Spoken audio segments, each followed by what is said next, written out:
Hello everyone, this is me Sai Rantri here, and welcome back to my channel Heart It Out with Sai.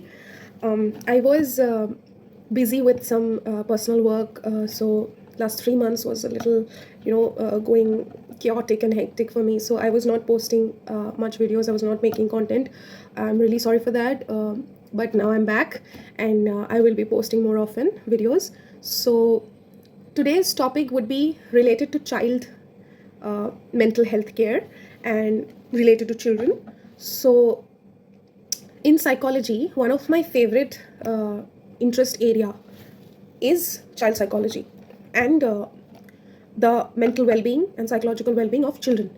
So when I talk about the mental well-being, psychological health and mental health of children, and it is important to understand and to help our children, our kids to grow in a very healthy way, in a very holistic way, where we train and teach our children in different areas of learning, and it is really important for each parent to be very mindful about their kids.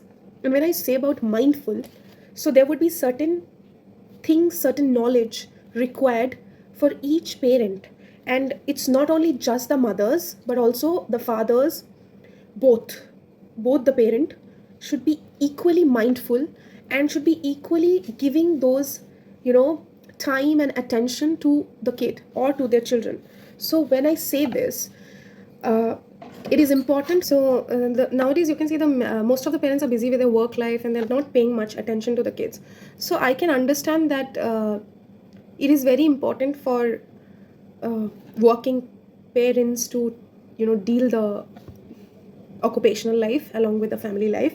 But when you come back from your work, both the mother and the father understand that you have done your office work, you have done your occupational work. Now you have to focus on your family. So with your spouses, the attachment styles, the communication with your spouses, the conflicts you're having, try to resolve it in a closed door. I always say this to every parent, that don't bring your conflicts in front of your children. That is going to hamper them a lot, because they get stressed out. Why are you bringing your adult issues in front of a child? Because the child barely knows what is going on, because the child is not even aware of the adult issues. The child is not even aware of the facts that you're working outside and you're having a challenging day, because the children are very innocent, and they're not grown up to that extent that they will understand and rationalize things like that with the way we do, adults do. So we also have to understand कि ये लोग बच्चे हैं, इनके सामने क्यों ही लड़ाई करें. बट बहुत पेरेंट्स ऐसा करते हैं कि वो लड़ाई करते हैं एंड साथ में फिर बच्चों को भी ट्रॉमेटाइज कर देते हैं, and the kids also get affected with it. Like you're traumatizing, you're abusing the kid, you're displacing your anger into the kid. When you have a conflict with your spouse, you have a problem with your husband or your wife, but you're displacing all your anger, and that's a sort of defense mechanism, just because the child is innocent and helpless, can't do anything, you're just throwing all of it to the child. This is so not nice. It is so bad. And think about the same thing you do to your children. If the same thing is done with you, would you like that? You won't like that. No one likes that. So it is important for us, for the adults, to understand that children are precious. They're like clay, I always say. So if you want to design a pottery of your own choice, you have to shape it in a better way. So once you shape and care and nurture it, the pottery will become a beautiful piece of art. But what we lack is, we lack patience, we lack understanding, we lack efforts. So anything beautiful, anything artistic needs time, needs patience, needs the understanding to make it. Children are like that. And when I say this, it's very important to not bring your spousal conflicts in front of your children. Do not do that. And always, if you're fighting, fight inside a closed room. The volume of your voice should not go outside. The child should not, get to know that you have a conflict. And once you are done with it, so just finish off your conflicts inside the room and forgive each other and come out and have a good time with the baby. So the child would not feel that, okay, there's some problem, something is wrong with my parents. No, don't do that. That doubt, that confusion, if is from an early childhood, it is going to bother them for the rest of their life. And they will again become individuals like you are. They will have relationship breakups, they will have, difficult relationships, they will attract bad people, and then they will fall into more troubles. And then you will blame the child that why is it that you are not doing good in your relationship? Why is it that you're having a divorce? It's not their fault. That's how they are learning. Learning starts from a very, prenatal stage, from where the child is being born, the first conception, that first time when the baby is being grown inside of mother's womb. That's the stage and the time where the learning starts. And we often don't understand it, that certain things the mother hears and the mother is being stressed out, that affects the child's genetic, that affects the child's, developmental issues. I think this is important. So the spousal conflict is one of the factors which I want the parents should resolve among themselves and should not bring to the children. And also, mothers nowadays feeding a baby holding a phone. No, that's not something you should do. Bedtime stories are very important. If the child is not sleeping, do not hold a phone in front of the children and show some videos. Again, the child will have a bad sleep hygiene and a bad sleep health. Because adults also, research has been proven, we see so many insomniac cases in, adult life. We are so much into the screen time, we are so much into watching these movies and videos and so many TV and laptop and desktop and so many tablets and phone. We are not getting proper sleep. None of us is like sleeping in a very, healthy way, 7 to 8 hours, sound sleep. No, not happening. So why we want the kids to get into the same trend, get into the same situations when we can't manage ourselves? And it is detrimental for our health, for our psychological health, for our physical health. So I guess it is important that read books. Books are very important. So read some, picture books, some story books. There are so many childhood story books available, and mother should read or the father should read, and the child will understand and learn to communicate, to understand, to comprehend. So many things the child will learn from a very early age. So before you put a child to a preschool or a school, the child is already able to comprehend and learn, and so many things the child is getting to know. That is important, and the children will be higher achievers, higher learners in that way. And also, I want parents to understand this thing, that when you have a dinner time or meal time with your family after a busy work day, understand that this is the time you're getting spending with each other. So spend quality time with each other. When I say that, keep your phones to a different room, keep your phones aside, speak and talk while eating. When you're eating a meal, appreciate the meal you're eating, and then talk with each other, communicate with each other. Ask each other that, how was your day in school? Ask your husband, how was your day in work? Talk your heart out.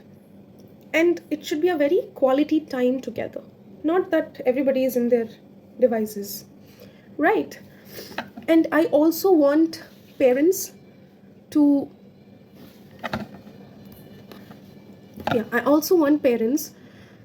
to understand that a child's holistic development is very important. So don't expect that you're sending the child to the school so the child will learn everything from the school. It's okay. You can also make the children learn in the home environment certain things. So when I say holistic development is important in children and their mental well-being and their physical well-being, so I want parents to, when there's a weekend, or when there is a free time, when there's a festive time, or some time when they're like home and they're spending time with their children, there should be good amount of playtime. So when I say playtime should be not only indoor games included, but also outdoor games like badminton, cricket, and so many other things like tennis, and so many other, outdoor sports can be included. That can help the child to be, physically active, mentally also. It improves the mental well-being. And also, along with the physical activities, the parents should also involve the child into the indoor game activities like chess or maybe some mindful games with them. That can also help the child to get interactive and, learn certain things, and the cognitive motor skills will be developing. The physical, activities will help them to be more active and not being lazy. So all these things will be helping holistically the child. And when I say that playtime is important, so also ensure that when you are giving time to your children, you're playing, that's wonderful, but also they should be interacting with their peers. So do not stop your children to go out and play with their age group people.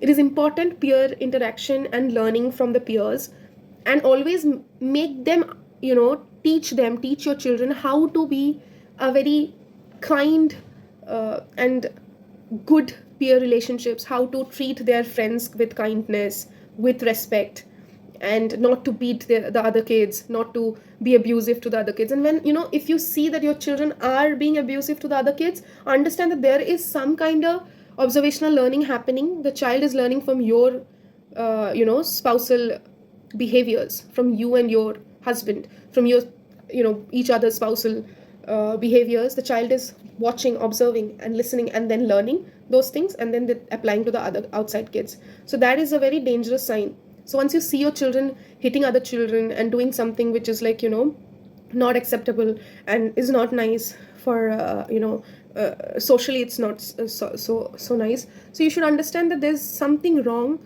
where your parenting falls, something wrong in the upbringing of the children, and that immediately needs to be catered. And sit with the child, make them understand that this is not acceptable behavior. You should learn how to respect your peers and help them, and have a healthy, playful time. So that's there. And also I want parents to understand that every child has its own potential, and every child is different from each other. So comparing one child with another child is something which is very wrong. Don't do that. Comparison should not be with others. Comparison should always be with the self. So when you have to compare, when you have to criticize, keep it in a way that is constructive, not destructive. So criticism should be always like, okay, you have got less marks in your maths examination, so I want you to work really hard next time. Whatever has been done, it's done, but this time I want you to work hard, and I want you to focus on your mathematics a little more, because I know you have the potential to do better. That's how you communicate, that's how you speak. It's not like, okay, so you have got this much, you have failed in the maths, whack the child. No, it's not like that. Don't use physical force or physical abusive behaviors to your children. Even emotional neglect, even verbal abuse, even mental abuse, any sort of abusive behaviors to your children is very detrimental, and it is also legally not right.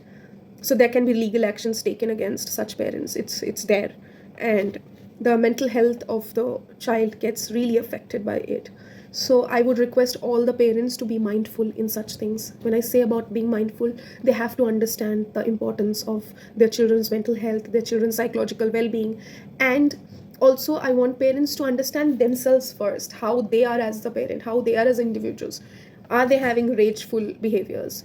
Are they having traits of, abusive or sadistic behaviors? If they are suffering from some psychological issues or psychological problems, immediately seek out mental health professional help.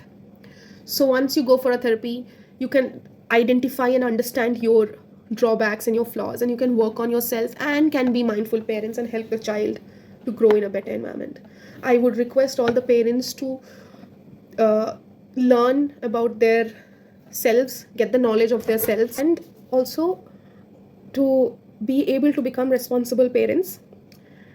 One more thing I would add before finishing the video is to cater creativity in your children. I have spoke this before also.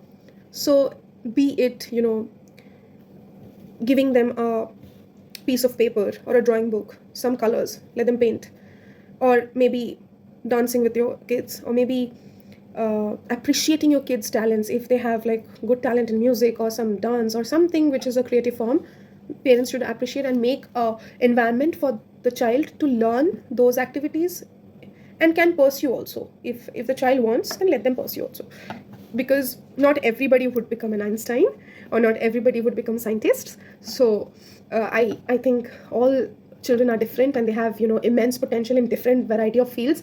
And nowadays people are earning in different fields. There's no like that sort of a concept is not there, that you have to study and then you have to earn. That was like previous generation concepts. But nowadays things have become more easy, and things have become more fun, and it has become quite creative, and a lot of children are doing wonders in sports and different areas, apart from the conventional way to become an engineer or to become a doctor. No. So understand your child where he or she has the potential to grow well, and support the children. And I would always say that children are like clay. So if you want to shape a good pottery, you have to have patience and the exact knowledge to shape it, to make it, and you can nurture your children and make the best pottery out of it. So I think that's it. That's the video. And I hope that you all will relate, you all can relate and understand and learn from it. And this was for the parents. So I would be glad that parents should incorporate such, whatever I have advised in their parenting style, and would grow like lovely children. And we would have the future generation, the best leaders, and a group full of beautiful, people and human beings. And with that regards, I hope that everybody is safe and happy and healthy and prosperous. And also, please join my channel, please support me, and if you can understand and like and relate, so like my videos, comment and share it, and subscribe to my channel. And you also know that there's a safe space over here, Heart It Out with Sai, where you can learn psychological well-being and mental health related things, and I would be always happy to help you. Thank you so much.